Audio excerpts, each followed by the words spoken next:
수요 예배와 금요 기도회를 연합한 예배 준비 찬송 386장 준비 찬송 드립니다.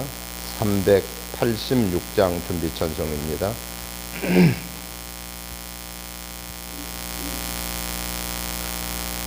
만세반석 열린 곳에 내가 숨어 있으니 원수 마귀 손 못 대고 한란풍 다 없도다.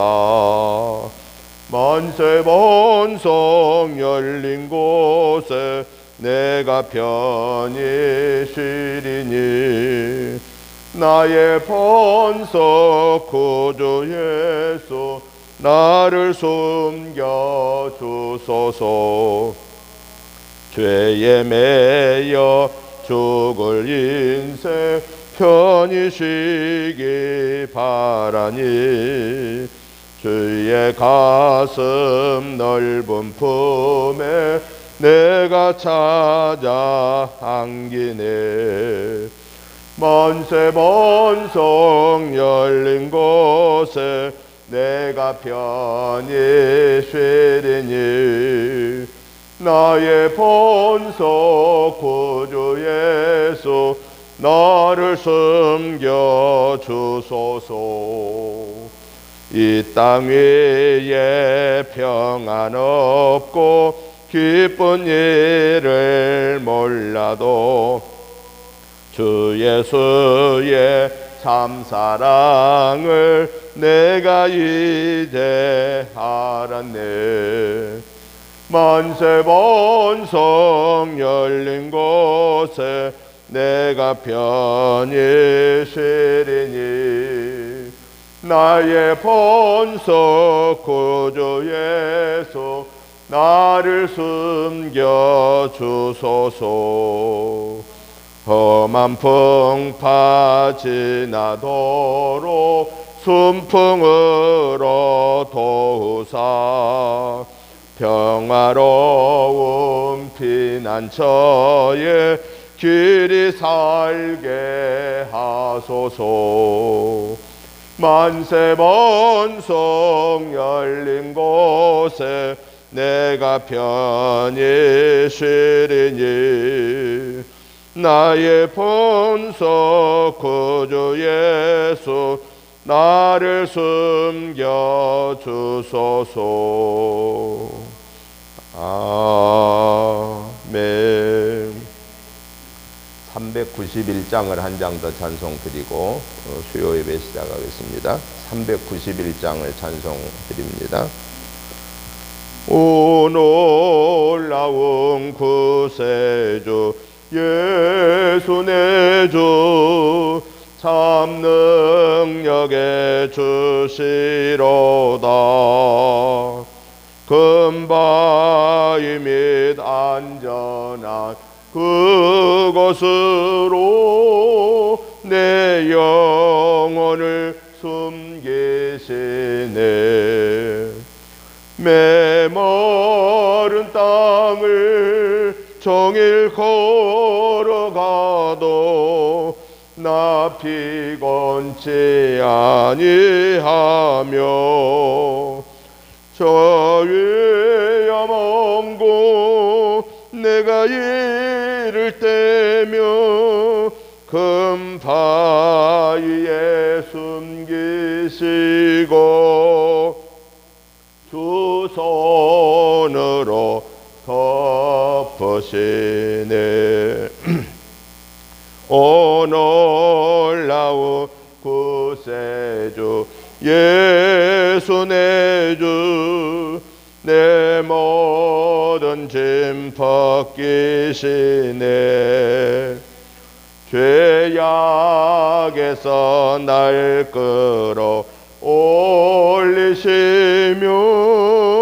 또 나에게 힘 주시네. 메마른 땅을 종일 걸어가도 나 피곤치 아니하며 저 위에 먼 곳 내가 이를 때며 금 바위에 숨기시고 주 손으로 덮으시네. 증량 못할 은혜로 채우시며 늘 성령에 감아주사 큰 기쁨 중 주님을 찬양토록 내 믿음을 도우소이네. 메마른 땅을 종일 걸어가도 나 피곤치 아니하며 저 위에 먼 곳 내가 이를 때며 금 바위에 숨기시고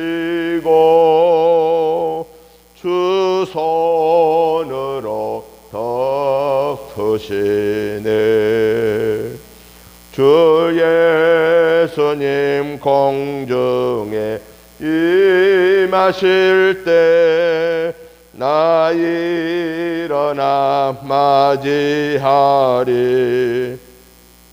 그 구원의 은총을 노래하리. 저 천군과 천사 함께 메마른 땅을 종일 걸어가도 나 피곤치 아니하며 저 위에 먼 곳 내가 이를 때며 금 바위에 숨기시고 주 손으로 덮으시네. 아멘. 다 같이 사도신경으로 신앙 고백 드림으로 수요 예배 시작합니다. 나는 전능하신 아버지 하나님 천지의 창조주를 믿습니다. 나는 그의 유일하신 아들 우리 주 예수 그리스도를 믿습니다. 그는 성령으로 잉태되어 동정녀 마리아에게서 나시고 본디오 빌라도에게 고난을 받아 십자가에 못 박혀 죽으시고 장사된 지 사흘 만에 죽은 자 가운데서 다시 살아나셨으며 하늘에 오르시어 전능하신 아버지 하나님 우편에 앉아 계시다가 거기로부터 살아있는 자와 죽은 자를 심판하러 오십니다. 나는 성령을 믿으며 거룩한 공교회와 성도의 교제와 죄를 용서받는 것과 몸의 부활과 영생을 믿습니다. 아멘. 찬송가 401장 찬송 드린 후에 장혜자 권사님 기도해 주시겠습니다. 401장 찬송을 드리겠습니다.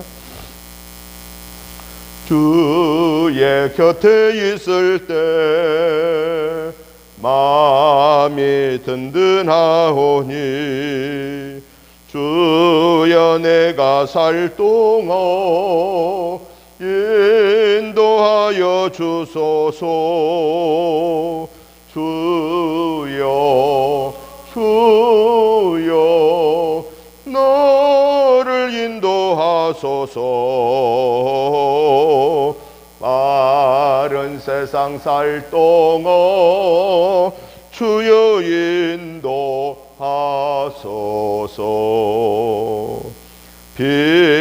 피난처인 예수여 세상 물결 험할 때 크신 은혜 베푸소 나를 숨겨주소서.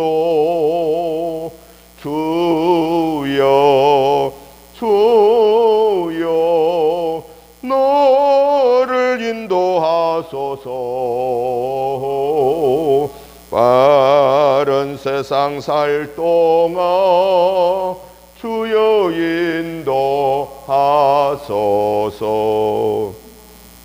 세상 풍파 지난 후 영화로운 나라와 눈물 없는 곳으로 들어가게 하소서.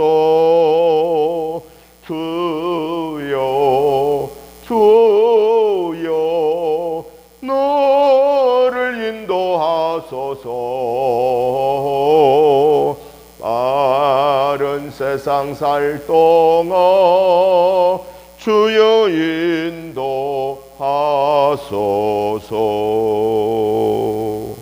아멘.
하나님의 말씀을 봅니다. 하나님의 말씀은 사도행전 18장 1절부터 11절 말씀까지를 우리 같이 한음성으로 보시겠습니다. 사도행전 18장 1절부터 11절 말씀까지를 우리 다 같이 한음성으로 보시겠습니다. 그 후에 바울이 아덴을 떠나 고린도에 이르러 아굴라라 하는 본도에서 난 유대인 한 사람을 만나니 글라우디오가 모든 유대인을 명하여 로마에서 떠나라 한 거로 그가 그 안에 브리스길라와 함께 이달리아로부터 새로 온지라 바울이 그들에게 감해 생업이 같으므로 함께 살며 일을 하니 그 생업은 천막을 만드는 것이더라. 안식일마다 바울이 회당에서 강론하고 유대인과 헬라인들의 권면하니라. 실라와 디모데가 마게도냐로부터 내려오매 바울이 하나님의 말씀을 붙잡혀 유대인들에게 예수는 그리스도라 밝히 증언하니 그들이 대적하여 비방하거늘 바울이 옷을 털면서 이르되 너희 피가 너희 머리로 돌아갈 것이요 나는 깨끗하니라. 이후에는 이방인에게로 가리라 하고 거기서 옮겨 하나님을 경외하는 기도 유수도로라는 사람의 집에 들어가니 그 집은 회당 옆이라. 또 회당장 그리스도보가 온 지방과 더불어 주를 믿으며 수많은 고린도 사람도 듣고 믿어 세례를 받더라. 다음에 주께서 환상 가운데 바울에게 말씀하시되 두려워하지 말며 침묵하지 말고 말하라. 내가 너와 함께 있음에 어떤 사람도 너를 대적하여 해롭게 할 자가 없을 것이니 이는 이 성중에 내 백성이 많음이라 하시더라. 1년 6개월을 머물며 그들 가운데서 하나님의 말씀을 가르치니라. 아멘. 오늘 우리가 같이 보신 사도행전 18장 1절부터 11절까지의 말씀의 내용을 보면은 바울 사도와 또 실라와 디모데가 고린도에서 복음을 증거할 때에 유대인들로부터 대적과 비방을 받게 되고 그 일로 인해서 디도 유수도의 집에 가서 복음을 증거하게 됩니다. 그곳에서 회당장 그리스도보가 또 예수를 믿고 그 주변의 사람들이 또 함께 예수님을 믿게 되었다. 그리고 하나님이 그 밤에 바울 사도에게 하늘의 음성을 들려주므로 바울 사도가 그 하나님의 말씀을 듣고 1년 동안 그곳에서 머무르면서 하나님의 말씀을 가르쳤다라고 하는 것이 오늘 이 말씀의 내용입니다. 그래서 저는 오늘 이 본문의 말씀을 중심해서 강하고 담대하라라고 하는 이런 주제로 오늘 말씀을 두 가지로 정리해 보면서 말씀의 은혜를 받고자 합니다. 첫째는 바울 사도가 복음을 증거하는 그 과정, 고린도 또 그 아레오바고 또 유수도 이런 지역으로 다니면서 복음을 증거했거든요. 그런데 그 복음을 증거한 과정 속에서 일어난 그 일들을 살펴보고요. 두 번째는 이 본문에 있는 말씀을 통해서 하나님이 오늘 우리에게 말씀하시고자 하는 교훈의 말씀이 무엇인가 하는 것을 살펴보면서 말씀의 은혜를 받고자 합니다. 먼저 오늘 본문에 있는 말씀을 세 종류로 이렇게 구분을 해보게 되는데요.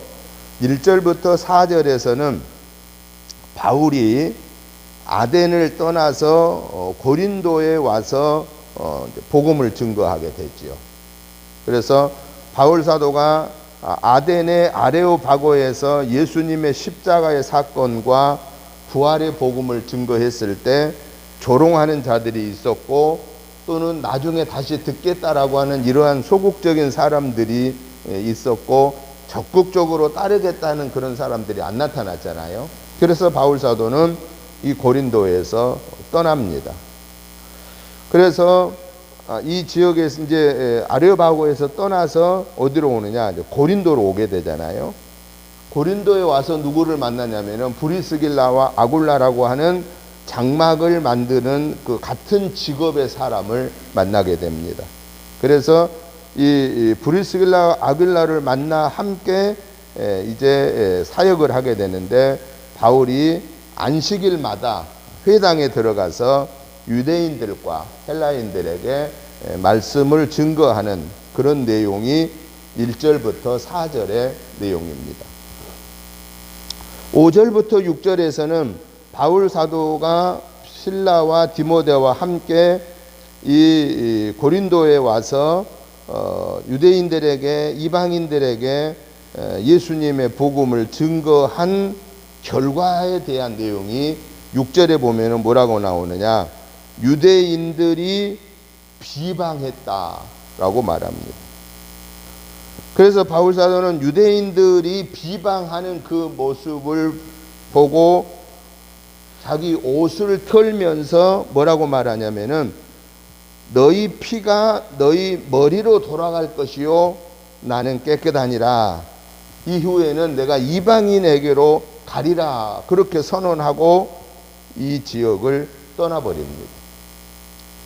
그리고 7절부터 11절에서는 어떤 내용이냐? 이제 바울이 반대하는, 비방하는 이 고린도에서 떠나서 어디로 오느냐? 유수도의 집에 들어옵니다. 그런데 유수도로 온 사람은 어떤 사람이냐? 하나님을 경외하는 사람이다 라고 오늘 성경에 나타나고 있습니다. 반대하는, 비방하는 사람들을 떠나서 하나님을 경외하는 디도, 유수도의 집에 와서 복음을 증거하기 시작함으로 인해서 어떤 결과가 나타나죠? 그 유수도의 집 근처에 있는 회당장 그리스보가 예수를 믿고 그 온 집안이 예수님을 함께 믿고, 그리고 고린도 사람들도 함께 예수를 믿어 세례를 받게 되더라. 예수님의 세례를 그들이 받게 되는, 바울 사도를 통해서 예수님의 세례가 그곳에서 행해졌습니다. 그리고 나서 9절에 보니까 하나님이 바울에게 밤에 환상 가운데 이렇게 말씀합니다. 두려워하지 말고 침묵하지 말고 말해라 라고 말합니다. 바울 사도도 인간이기 때문에 복음을 증거하다가 비방을 받고 도전을 받아서 여러 가지로 마음적인 부담이 있을 수밖에 없었지요. 죽음의 위험도 많이 겪었으니까요. 그런데 하나님이 바울 사도에게 밤의 환상 중에 말씀하시기를, 너를 비방해도 너를 죽이려고 하는 사람들, 너를 좋아하지 않는 사람들이 수없이 많지만은 그걸 두려워하지 말아라. 그리고 너는 입을 닫혀 침묵하지 말아라. 너는 계속 말을 해라 라고 말합니다. 그러면서 10절에 이렇게 약속합니다.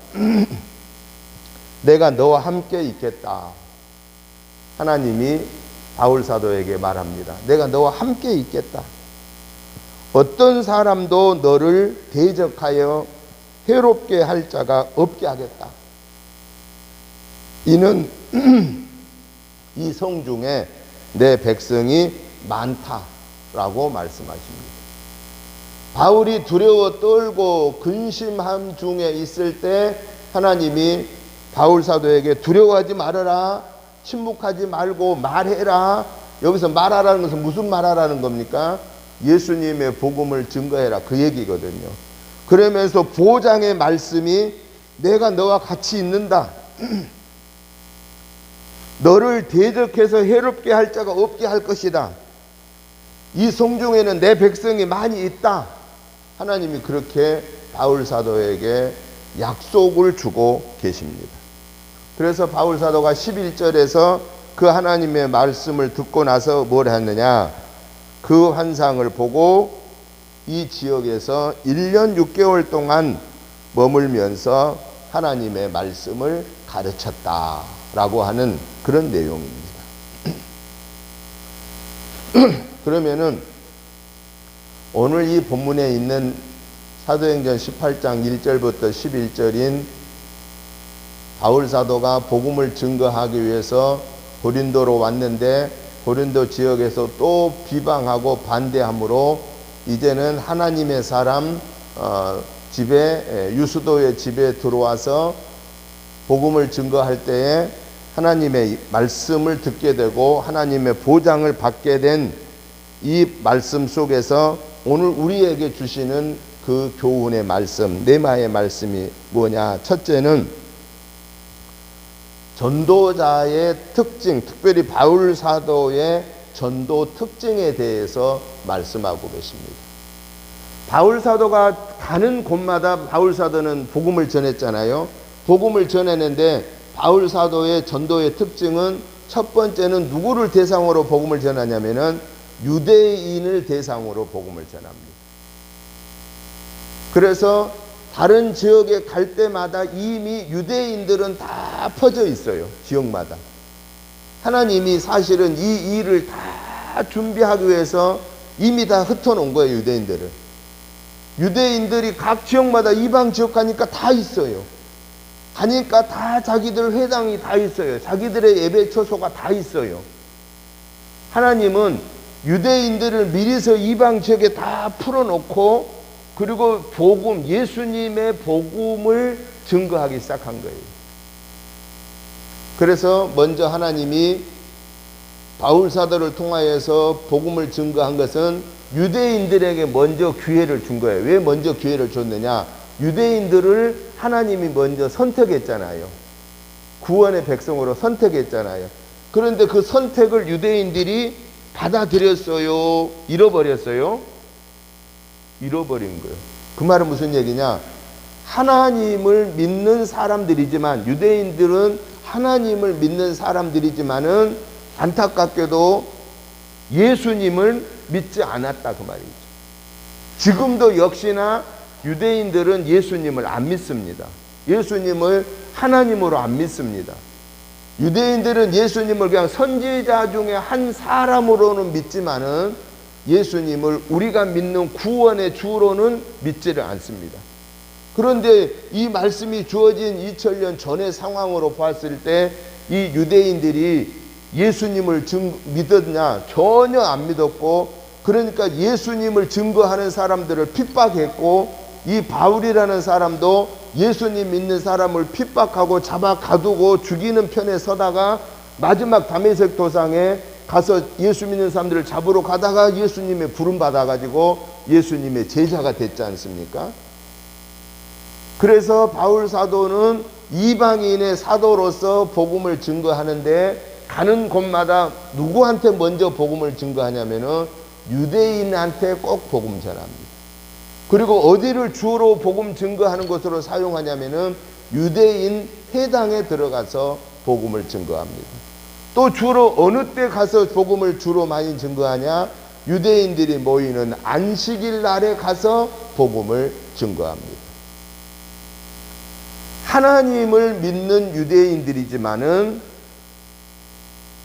예수 그리스도의 십자가의 보혈의 은혜가 아니고는 율법으로는 우리가 구원받는데 불가능하다라고 하는 사실을 깨우쳐주고도 먼저 기회를 준 거예요. 당신들이 믿는 하나님, 그는 우리 모두가 믿는 하나님이다. 창조자인 하나님이다. 그런데 아담과 하울을 통하여서 에덴 동산의 죄의 사건으로 인하여 에덴 동산에서 쫓겨난 인간은 이제 우리는 우리의 힘으로는 하나님 앞에 나아갈 수가 없다. 그래서 하나님이 독생 성자 예수 그리스도를 보내주셨고, 그 예수님이 이 땅에 오셔서 2000년 전에 오셔서, 그리고 예수님이 우리를 위해 십자가에 달려 죽으심으로, 그리고 다시 부활하심으로, 그리고 우리에게 약속하시기를 누구든지 나를 믿는 자는 죽어도 살겠고 무릇 살아서 나를 믿는 자는 영원히 죽지 아니하리라는 이 예수님의 약속을 믿는 자만이 구원받습니다. 그냥 당신들이 아브라함의 자손이라고 생각하고, 그리고 당신들이 율법을 지켜 살면 구원받는다고 생각하는데, 율법을 완벽하게 지켜서 살 사람은 아무도 없습니다. 구원은 예수님을 믿어야 구원받습니다 라고 하는 이 복음을 통해서 유대인들이 생각하고 있는, 우리는 아브라함의 자손이니까 구원받는 거야, 우리는 이스라엘이니까 이스라엘만 구원받는 거야, 우리는 이 율법의 말씀을 지킴으로 구원받는 거야 라고 하는 이 한계성을 가지고 있는 율법을 지적하면서 예수님이 이 불완전한 율법을 완전케 하기 위해서 예수님이 오셨다라고 하는 것. 그래서 예수님이 오셔서 하신 말씀이 뭐라고 그랬습니까? 내가 온 것은 율법을 폐하기 위해서 온 것이 아니라 율법을 완성하러 왔다라고 그랬습니다. 그러니까 우리가 예수 믿는 우리는요, 구약 성경이 우리에게 필요 없는 것이 아니고, 우리가 구약 성경의 율법의 말씀을 다 못 지켜 살아도 예수님을 나의 구원의 주로 영접한 자는 구원받는다라고 하는 그 약속 때문에 우리가 구원받게 됐다라는 사실입니다. 우리가 예수님 믿는다고 해서 막 착하게 다 살지 못한 사람도 많습니다. 예수 안 믿는 사람도요, 예수 믿는 우리보다도 더 착하게 산 사람 많습니다. 도덕적으로 흠이 없는 사람도 많고요. 윤리적으로 흠이 없는 사람도 많습니다. 더 남을 더 구제한 사람도 많고요. 남을 더 우리보다도 더 잘 섬기는 사람도 많습니다. 아무리 다른 사람을 위해서 자선 사업을 많이 하고 많이 도와주고 헌신하고 섬긴다고 해도 그렇게 훌륭하게 살아서 사람들로부터 칭찬을 받는다고 해도 그분이 예수님 안 믿으면 구원 받아요, 못 받아요? 구원 못 받는다는 거예요. 그런데 이 율법주의자들은 그렇게 착하게 살면 구원 받는다고 착각하면서 살고 있는 거예요. 그래서 음식도 아주 성경의 구약에서 말씀하신 대로만 음식을 구별해서 먹어야만 구원받는다고 생각하고 맛있는 장어도 못 먹고 돼지고기도 못 먹고 그런 거예요. 왜냐? 구약에 보면은 대책임질하지 않는 육식 먹으면 안 돼요. 비닐이 없는 생선 먹으면 안 돼요. 그러니 얼마나 불쌍해요. 그래서 예수님이 하신 말씀이 내가 온 것은 이 율법을 필요 없다 폐기하러 온 것이 아니라 율법을 완성하러 왔다.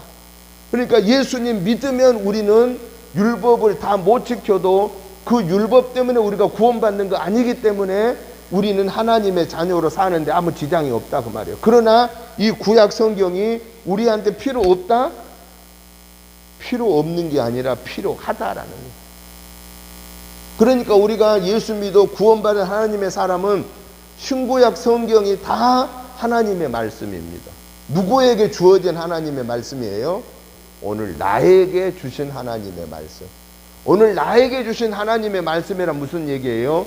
그 말씀을 우리가 아멘으로 화답하고 순종하면서 열매 맺으라 그 말이죠. 그 말씀대로 살아라 그 말이에요. 그런데 우리가 연약한 인간이기 때문에 이 신구약 66권을 100% 완전하게 살아요? 못 살아요? 못 삽니다. 율법주의자들은 그렇게 못 사니까 날마다 걱정 속에 사는 거예요. 아이고 이거 오늘 또 잘못 살았네, 이거 잘못 살았네 이러면서 하나님을 믿는다 하면서 기쁨이 있겠어요, 없겠어요? 기쁨이 없어요. 뭐만 있느냐? 하나님 믿는다 하면서 근심, 걱정 속에 사는 거예요. 어쩌면 어떻게 살아야 오늘 율법을 안 범하나. 그러니 얼마나 불쌍해요. 그런데 오늘 저와 여러분들은 신앙생활 하면서 아 내가 오늘 이거 못 지켜 살았는데 어떡하지 이러면서 살아요? 그런 생각도 안 하고 그냥 죄를 지면서도 잘만 살아요. 그런데 우리는 그렇게 죄를 지면서도 잘만 살면 안 되는 거예요. 왜냐? 연약하여서 알지 못하여서 순간적인 욕심 때문에 죄를 지었을 때마다 성령님이 내 모습을 보시고 탄식하시는 거예요. 성령님이 탄식하시면서 우리가 영적으로 하나님의 말씀으로 무장하고 기도로 무장하고 있는 사람한테는 하나님이 깨우쳐 줘요. 너 그거 잘못 생각한 거야. 너 그거 잘못 말한 거야. 너 그거 잘못 사는 거야. 너 그거 죄야. 성령님이 우리에게 죄를 깨우쳐 주는 거예요. 그러면 죄를 깨우쳐 줄 때마다 우리는 뭐 하면 돼요? 아 하나님 잘못했습니다. 제가 미처 알지 못했습니다. 저는 그걸 죄라고 생각을 못했습니다. 하나님 잘못했습니다. 용서해 주세요. 이제 그 죄를 다시 짓지 않겠습니다. 라고 이렇게 우리가 하나님 앞에 회개하면 우리의 모든 죄가 사함받고 하나님의 자녀로 살게 된다라는 겁니다. 여러분 오늘 저와 여러분들은 꼭 기억할 게 뭐냐? 구원받은 예수님을 믿음으로 구원받은 하나님의 자녀는 죄로부터 자유로운 사람이 아니고 구약 성경으로부터도 자유로운 사람이 아니다라는 걸 꼭 기억해야 돼요. 그 말은 무슨 얘기냐? 예수님을 믿어 구원받은 하나님의 자녀이지만은 구약 성경의 말씀을 우리도 지켜야 된다라는 거예요. 그러나 그 구약 성경 말씀을 다 율법을 못 지킨다 할지라도 우리는 구원받는다라는 거예요. 그러나 유대인들은 그 율법을 다 못 지키면 구원 못 받는 거예요. 그러니 얼마나 불쌍해요. 또 하나 우리가 예수 믿어 구원받은 하나님의 자녀인데도 불구하고 우리도 뭘 할 수 있느냐? 죄를 얼마든지 지을 수 있다라는 거예요. 그 죄를 지을 때마다 우리가 성령님이 우리에게 사인을 주는 거예요. 뭐 하라고? 그거 회개하라고 사인을 줄 때 우리가 회개해야 된다라는 겁니다. 그래서 우리는 날마다 순간마다 특별히 하루 일과를 마치고 저녁에 주무실 때는 내 하루의 일과를 하나님 앞에 묵상하면서 내가 오늘 하루도 마음속으로 입술로 행동으로 어떤 죄를 지었는가, 하나님 말씀을 어겼는가 하는 것들을 결산하면서 회개 기도하고 우리는 그 밤을 자야 된다라는 거예요. 그리고 내 영혼 욕을 아버지께 의탁합니다 맡겨드리고 자야 되는 거예요. 왜냐? 잠자다가 하나님이 나를 부르시면은 우리는 다시 눈을 뜨지 못하고 천국으로 가는 거예요. 이 세상에서 천국으로 가는 거예요. 회개하지 못하면 하나님 앞에 가서 우리는 책망받게 된다라는 거예요. 그러니까 우리가 하룻밤 주무실 때마다 우리는 하루의 죄를 결산하고 회개해야 돼요. 그리고 아침에 일어나서 하나님의 은혜를 감사함으로 하루를 시작하면서 오늘도 성삼위 하나님이 나와 함께 동행해 달라고, 오늘도 죄를 멀리하고 하나님의 말씀에 순종하는 삶을 살게 해달라고 우리는 그렇게 기도함으로 하루를 시작해야 된다는 겁니다. 구원받은 오늘 저와 여러분들에게 하나님은 먼저 기회를 주신 거예요. 어떤 기회를 주시느냐? 올바른 믿음을 간직하고 살라고. 그 올바른 믿음이 어떤 믿음이냐? 예수님을 믿음으로 구원받았고 나는 하나님의 자녀고 나는 영원한 천국을 가고 있고 나는 오늘 또 하나님과 동행하고 있다라는 사실을 확신하면서 살라고. 그래서 바울 사도가 먼저 유대인들에게 꼭 먼저 우선권을 줘요. 왜? 당신들을 하나님이 먼저 선택한 사람들입니다. 뭘 하려고? 구원의 백성으로 삼으시려고 선택한 사람들입니다. 그런데 당신들은 그 예수님을 십자가에 못 박여 죽인 사람들입니다. 그러니 당신들이 회개하고 이 예수님을 믿어야 당신들을 구원받습니다. 아브라함의 자손이라고 구원받지 않습니다. 율법으로 구원받지 못합니다. 오직 예수님을 믿어야 된다고. 그래서 먼저 선택된 유대인들한테 바울 사도는 먼저 기회를 줬고, 그리고 이어서 꼭 이방인들에게, 그 지역의 헬라 사람들에게 꼭 복음을 증거했다라고 하는 사실입니다. 전도자는 이 두 가지를 꼭 해야 된다는 거예요. 첫째는 예수 믿는 성도들에게 믿음의 성숙을 위해서 양육함이 있어야 되고, 또 하나는 예수 믿지 않는 사람에게 이 구원의 복음을 증거해야 된다라고 하는 사실입니다. 그래서 저와 여러분들도 우리가 전도자로서, 주님의 제자로서 우리 자신의 믿음을 날마다 점검하면서 성숙한 자가 되어야 되고, 믿음의 사람들에게 그 아름다운 믿음의 본을 보여주고 가르쳐야 되고, 그리고 이 예수님의 구원의 복음을 모르는 사람들에게 내 가족부터 시작하여 내 이웃 가까이서부터 시작하여 멀리에 이르기까지 이 예수님의 복음을 증거하는 그 전도자의 삶을 살라고 하나님께서 바울 사도를 통해서 바울 사도의 전도의 특징을 우리에게 보여주었다라는 사실입니다. 여러분, 입술로만 주여 주여 하는 사람들이 너무 많아요. 예수 믿는 사람들 중에도. 그리고 정작 내가 구원받은 하나님의 사람이라는 걸 확신하지 못하는 사람이 너무 많아요. 이게 심각한 문제예요. 내가 이 순간 오늘 예배드리다가 죽으면은 나는 바로 천국 간다는 사실을 오늘 우리는 확신하잖아요. 그렇지만은 우리 교인들한테 다 물어보면은 100% 확신한 사람일까요? 저 밖에 나가서 예수 믿는 사람들을 만나서 당신 이 순간에 하나님 부르면 당신 천국 간다고 하는 확신 있느냐고 물어보면은 아멘 할 사람이 그렇게 많지 못하다라는 거예요. 그게 바로 뭐냐?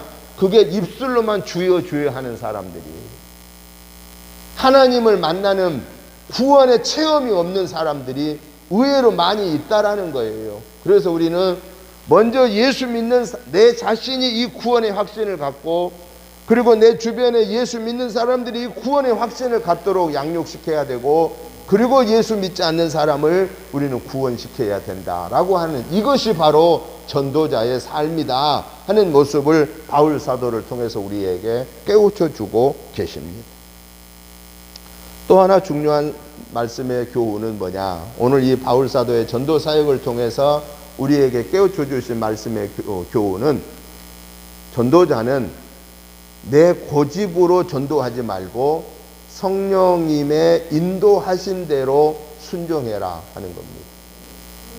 바울 사도가 복음을 증거하러 다녔지 않습니까? 여러 지역을 다니면서 안디옥부터 시작하여서 차근차근 1차 전도 여행, 2차 전도 여행, 3차 전도 여행, 4차 전도 여행, 마지막 노마에 가 압송에 가서 마지막 순교하기까지 바울 사도의 전도의 여정은 여러 번 이렇게 이어져 저 이방인 지역을 다 유럽을 복음화하는 일을 사역을 감당했습니다. 그 사역을 감당하는 오늘 이 출발점과 같은 이 시점을 통해서 우리에게 말씀하심이 뭐냐? 바울 사도는 이 지역 가서 복음 전도하다가 방해하고 핍박받으면 다른 지역으로 갔고, 거기 가서 또 복음 전도하다 핍박하면 또 다른 지역으로 가고, 계속해서 옮겨 다니면서 복음 전도합니다.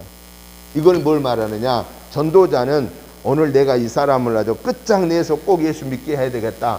내가 이 지역을 꼭 구원받게 해야 되겠다. 거기서 고집 부리면서 그 사람들이 반대하고 막 핍박하는데도 나 여기서 죽으면 죽겠다라는 그런 마음을 가지고 고집 피우지 말아라 그 말이죠.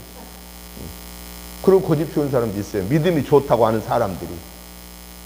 그럴 때 우리는 뭐 해야 되느냐? 하나님 앞에 엎드려야 되는 거예요. 하나님 지금 어떻게 해야 돼요? 이렇게 예수 복음을, 예수님의 이 구원의 복음을 싫어하고 이렇게 저 영혼육이 이 복음을 들으면은 이 예수님을 영접하면 구원받는데도 모르고 저렇게 대적을 하니 하나님 어떻게 해야 돼요? 나는 나를 핍박하는 자를 위해서 불쌍히 여기는 마음을 가지고 그를 위해서 기도하고 나머지 행동은 성령님이 인도하는 대로 행동해야 된다라는 거예요. 성령님이 가라고 하면 가야 되는 거예요. 야, 그 지역을 떠나서 다른 지역으로 가라면 가야 되는 거예요. 굳이 거기서 고집 부리다가 거기서 순교할 이유가 없다라는 거예요. 순교할 마지막 때가 될 때 순교할 수 있지 그냥 내 고집으로 순교하면 안 된다라는 거예요.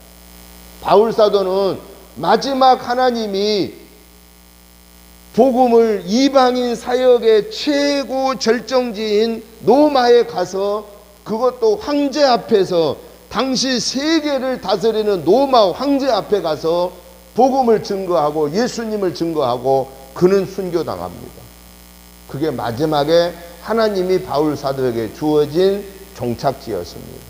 그 전에는 수많은 어려움 위기가 있었지만은 수많은 핍박이 있었지만은 그때마다 바울 사도는 때로는 도망치듯이 가고 때로는 피하듯이 가고 때로는 어쩔 수 없이 가고 자의 반 타의 반으로 수없이 도망다니는 신세를 겪으면서도 복음을 전개했습니다. 그때마다 하나님은 바울 사도의 그 위험스러운 상황에도 하나님은 바울 사도를 목숨을 거둬가지 않았습니다. 왜냐? 하나님께서 원하신 게 바울 사도를 마지막 이방인 최고의 절정지인 저 로마에 가서 복음을 증거하게 하는 것이 하나님의 뜻이었기 때문에 그 전에 나머지 모든 과정을 하나님은 성령의 인도하심을 통해서 복음 증거하게 했습니다. 그래서 때로는 하나님은 바울 사도가 다른 지역으로 아시아로 가고자 원할 때마다 하나님 아니야 마게도냐로 가라 그래가지고 전도의 방향을 틀고 나 여기에서 더 하고 싶어요 했는데 아니야 너 빨리 다른 데로 가라라고 하나님은 수없이 바울 사도의 여정을 인도했다라는 것입니다. 복음 증거자는 나 여기서 죽겠다 하는 하나님이 허락하면 죽어야 돼요. 그러나 하나님의 뜻이 아닌데 내 고집을 피우지 말라라는 거예요. 그러면 우리가 복음을 증거하다가 부딪혔을 때 어떻게 할 거냐? 하나님한테 물어봐야 되는 거예요. 하나님께 엎드려야 돼. 하나님, 이 상황이 어떻게 할까요? 하나님의 말씀해 주셔야 되겠습니다. 그래서 바울 사도가 유수도의 집에 와서는 이제 조금 여유가 생겼잖아요. 그때 하나님이 바울 사도에게 환상을 주어서 말씀하잖아요. 너는 두려워하지 말아라. 겁내지 말아라. 침묵하지 말고 말해라. 내가 너와 같이 있겠고 이 성에 너를 해하지 못하게 할 거고 이 성에 나를 믿는 자가 많이 있을 거다. 하나님이 예비해 놨다. 그러니 너는 이곳에 있어라 하면서 그곳에서 1년 6개월을 복음을 증거합니다. 하나님의 말씀에 우리가 순종할 때 하나님은 역사합니다. 내 마음대로 살면서 내 마음대로 결정하면서 왜 하나님 역사 안 해주세요? 라고 말하면 잘못된 겁니다. 그런데 우리가 어린아이와 같은 믿음을 가졌을 때는 내 마음대로 살면서 왜 하나님 역사 안 해주시냐고 이렇게 투정을 부릴 때가 있다라는 거예요. 내 고집 부리면서 투정 부립니다. 하나님은 그때마다 뭐라 하실까요? 조금 기다려라. 아직 내 때가 아니니라. 마치 가나 혼인잔치에서 그 잔치집에 가장 중요하게 여기는 포도주가 떨어졌잖아요. 얼마나 실례입니까? 그때 마리아가 그 하인들에게 얘기합니다. 너희는 저 예수가 얘기한 대로 무엇을 시키든지 간에 그대로 행해라. 그리고 마리아가 예수님에게 얘기합니다. 이 집에 지금 잔치, 이 중요한 잔치에 저 포도주가 떨어졌으니 어찌합니까? 그때 예수님이 뭐라고 하십니까? 내 때가 아직 이르지 않았습니다. 라고 말씀합니다. 그리고 다 떨어졌을 때, 아무것도 없을 때, 그때 예수님이 뭐라고 얘기합니까? 이 빈 항아리에다가 물을 가득 채워라. 다 채웁니다. 이제 갓 떠다가 연회장에게 주어라. 연회장이 그걸 받아서 손님들에게 드렸을 때 손님들이 맛을 보고 뭐라고 얘기합니까? 여태까지 이렇게 좋은 포도주는 처음이다. 물을 떠다 줬는데 그 물이 포도주로 변하는 역사입니다. 그런데 누구 때가 되었을 때 이 역사가 이루어졌습니까? 우리 예수님이 아직 내 때가 되지 않았다고 하셨고, 예수님의 때가 됐을 때, 포도주가 완전히 다 떨어져 없을 때, 도저히 인간의 힘으로 할 수 없을 때, 그때 물을 갖다 가득 채우게 만들고, 그리고 그 물을 떠다 줌으로 말미암아 그 주님의 말씀에 순종할 때, 그때 물이 변하여 포도주가 되는 역사가 나타났다라는 것입니다. 오늘 저와 여러분들은 전도자로서, 제자로서 우리가 살아야 할 삶은 뭐냐? 예수님이 나를 향하신 때를 우리는 기다려야 돼요. 예수님이 나를 쓰실 때를 기다려야 돼요. 하나님이 우리 은혜교회를 들어 쓰실 때를 기다려야 돼요. 그러면 그냥 가만히 아무것도 안 하고 기다릴 거냐? 하나님과 긴밀한 관계를 유지하면서 기다리는 겁니다. 그게 뭐냐? 성령의 음성을 듣기를 날마다 사모해야 된다라는 것입니다. 그때 성령님이 우리에게 말씀하십니다. 내 개인에게 말씀하시고, 우리 가족에게 말씀하시고, 우리 교회 성도들에게 예배 속에서, 기도 속에서 말씀하신다라는 사실입니다. 그 하나님의 말씀 듣기를 우리는 사모해야 합니다. 그리고 말씀 들을 때 우리는 무조건 순종해야 합니다. 왜? 그때 하나님의 역사가 나타나기 때문에 그렇습니다. 그런 거로 하나님의 일은 내 일이 아닙니다. 내 마음대로 할 수 있는 일이 아닙니다. 내가 하고 싶어서 할 수 있는 일이 아닙니다. 하나님이 허락하셔야만 하나님의 일은 역사가 나타난다라는 사실입니다. 그런 거로 이 시간 오늘 이 말씀을 생각하면서 하나님, 내 개인의 일, 우리 가정의 일, 교회의 일, 사업의 일, 생업의 일, 내 뜻대로 되지 않는 것들이 많사온데 내가 여태까지 내 생각을 가지고 살았습니다. 이제는 내 때가 아직 안 이루어진 것은 하나님이 보실 때 아직 때가 아니라는 것을 알고 내가 기도로 말씀으로 준비하겠습니다. 성령의 음성 주실 때 그대로 순종할 수 있는 강하고 담대한 믿음을 주옵소서 라고 이 시간 우리 다 같이 통성으로 하나님 앞에 결단의 기도를 올리겠습니다. 하나님 아버지 감사합니다. 하나님의 은혜로 우리를 사랑해 주셨고 여기까지 인도하신 구원의 은혜를, 섭리의 은혜를, 동행의 은혜를 감사합니다. 하나님 아버지, 우리가 어린아이처럼 정말 투정을 부리면서 살았던 적이 너무 많았습니다. 왜 안 지어주십니까? 라고, 왜 하나님의 기적의 역사를 안 허락하십니까? 라고 어린아이처럼 불평한 적이 한두 번이 아니었습니다. 그럴 때마다 주님은 우리를 보시며 안타까워하시면서 내 때가 아직 이르지 아니했다, 좀 기다려라 라고 하시는 성령의 음성도 듣지 못할 때가 많았습니다. 하나님 아버지, 하나님께서 저희들에게 이 귀한 구원의 은혜를 주셨고 하나님의 자녀 삼으셨고 제자의 사명을 삼아 주셨사오니 이제는 우리가 이 사명을 감당하는 데에 있어서 나를 향하신 하나님의 뜻을 구하는 시간들이 되게 하여 주옵소서. 말씀으로 무장하고 기도로 무장하고 성령 충만함으로 무장하고 날마다 순간마다 성령의 음성을 듣기를 사모하게 하여 주시옵소서. 그래서 하나님이 우리를 보실 때 우리의 믿음의 분량이 채워졌을 때 하나님의 역사가 나타날 줄을 믿습니다. 하나님의 말씀이 주어질 줄 믿습니다. 하나님이 말씀을 주실 때 아멘 할렐루야로 화답하게 하여 주시옵시고, 화답하는 순간에 물이 변하여 포도주가 되는 기적의 역사가 우리를 통하여 이루어질 줄을 믿습니다. 성령이 하나님이여 강권적으로 역사하여 주옵소서. 우리 은혜제단을 통하여서 하나님의 때를 이루어 주시옵소서. 우리 믿음의 가족들을 통하여서, 가정들을 통하여서, 생업을 통하여서, 그들의 삶을 통하여서 하나님의 구원의 때를 이루어 주시옵소서. 대한민국 교회를 통하여서 하나님의 구원의 때를 이루어 주시옵소서. 코로나19 때문에 다들 두려워 떨고 있지만은, 그러나 우리가 하나님 앞에 반드시 하나님의 때를 이루어서 우리를 들어 주소서라고 하는 분명한 믿음의 고백을 할 수 있게 해주시고, 이 위기 속에서 우리는 오히려 하나님과 더 가까워지게 하여 주시고, 더 강하고 담대하게 하여 주시옵시고, 두려워하지 않게 하여 주시옵시고, 오직 하나님이 함께 하신 은혜를 체험하게 하여 주시고, 감사 찬양 영광 올려드리게 하여 주옵소서. 예수님의 이름으로 축복하오며 간절히 기도드리옵나이다. 아멘. 찬송가 406장 찬송을 드리면서 준비하신 구역 예물을 봉헌하겠습니다. 406장 찬송을 드립니다. 고난 내 영혼 편히 쉴 것과 동전한 포구 폭풍까지도 다스리시는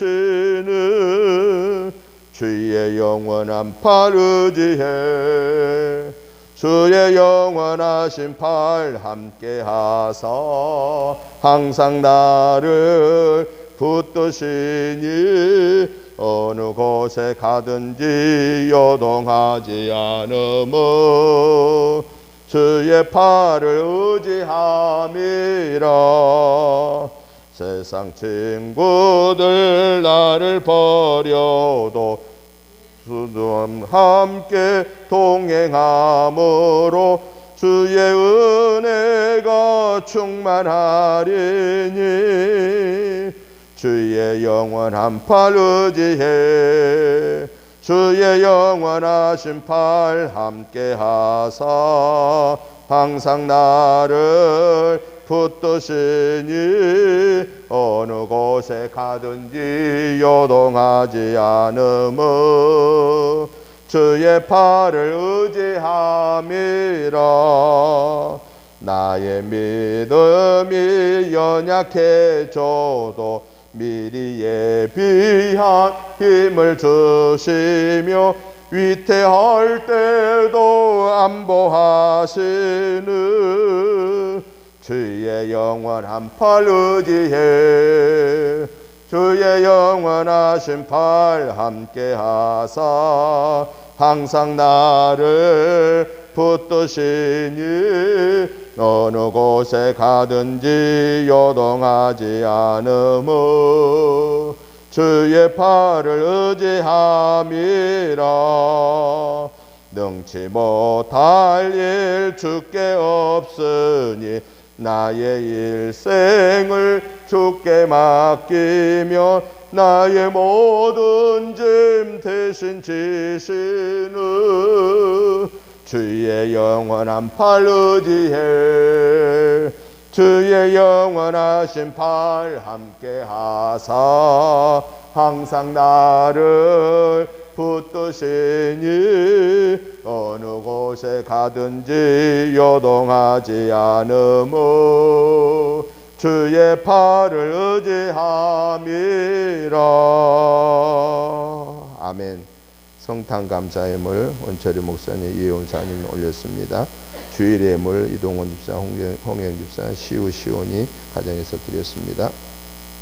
살아계신 하나님 아버지, 오늘 수요 예배로 하나님께 영광 올려드리게 하시고 하나님 또한 귀한 예물을 드리는 손길들을 기뻐 받으시며 하늘의 복으로 땅의 복으로 채워 주옵소서. 성탄 예물을 드리는 목사님 사모님을 축복해 주시고 하나님의 주시는 하늘의 복으로 땅의 복으로 풍성한 복을 받게 하여 주옵소서.